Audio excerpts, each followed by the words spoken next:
Hi there, my name is Sam, and I'm going to explain how to create complex sentences. So a complex sentence contains an independent clause and a dependent clause. The dependent clause can't be a sentence on its own. You have to join it with an independent clause. You can tell what is a dependent clause because of the use of subordinating conjunctions. These are words that create dependent clauses.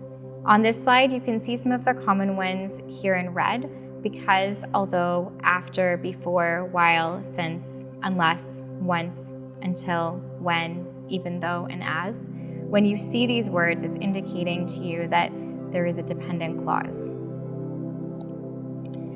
When you're thinking about creating the sentence with the dependent clauses and independent clauses, if you have the dependent clause first, you should have a comma after that dependent clause before you use the independent clause.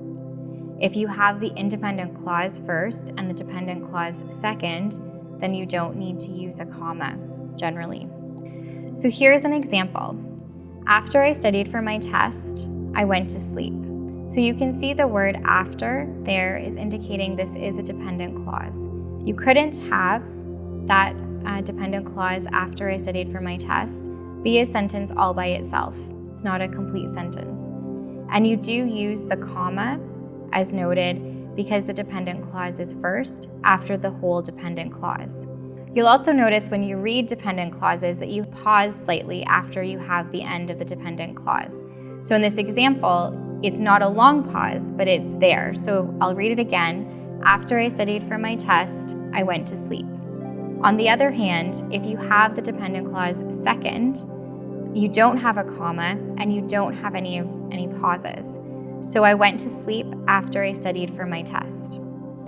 In this example, which one is the dependent clause and how do you know? So take a look and think to yourself, which one is the dependent clause?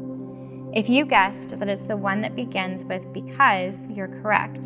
So you knew that because you're looking for the subordinating conjunction which creates those dependent clauses. So in this case, because you have that dependent clause second, there wouldn't be a comma before the last clause. So it would read, Dan went to see the doctor because he didn't feel well. In this example here, although Dan studied for his test, he didn't pass, which one of these clauses is the dependent clause? If you guessed it's the clause with although, you're correct. You knew this because it is a subordinating conjunction. Now, many students think that although is the same as however when you're using it at the beginning of sentences, but they're used differently. So you have that comma not after the word although, but after the whole dependent clause that it creates.